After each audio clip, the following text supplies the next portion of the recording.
Entry title, Family First. Submitting organization, AFN Misawa. Runtime, 2 minutes, 40 seconds. Deep in the warehouse of Misawa Shipping and Receiving is Staff Sergeant Rajiv Shilpakar, a quality assurance evaluator ready to inspect and question any airman that is handling shipments. I make sure that all the personnel that working for TMO, either it's be cargo or passenger travel or household goods, I go inspect all these sections and make sure all the personnel working there are doing their job. Sergeant Shilpakar works for Misawa's travel management office.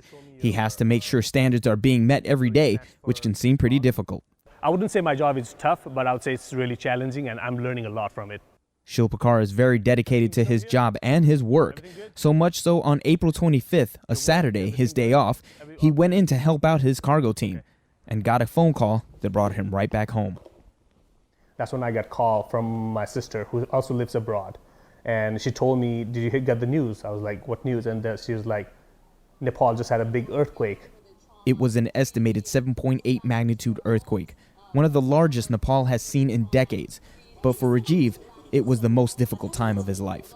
I felt like I need to be somewhere and I'm not there, and I want to go and help out, but I could not. That was the situation I was going through throughout that day. Once he made contact with his family in Nepal through social media, he called his first sergeant, Master Sergeant Donald Thompson, for support.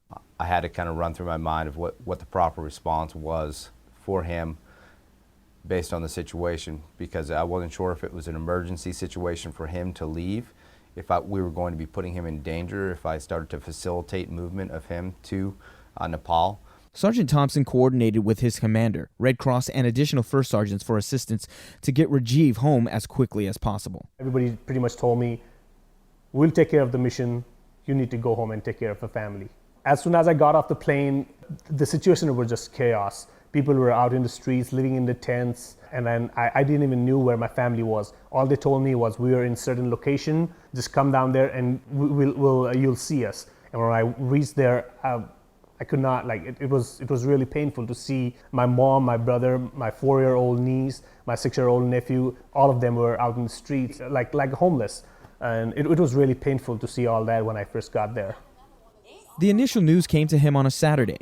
He was reunited with his family on a Monday.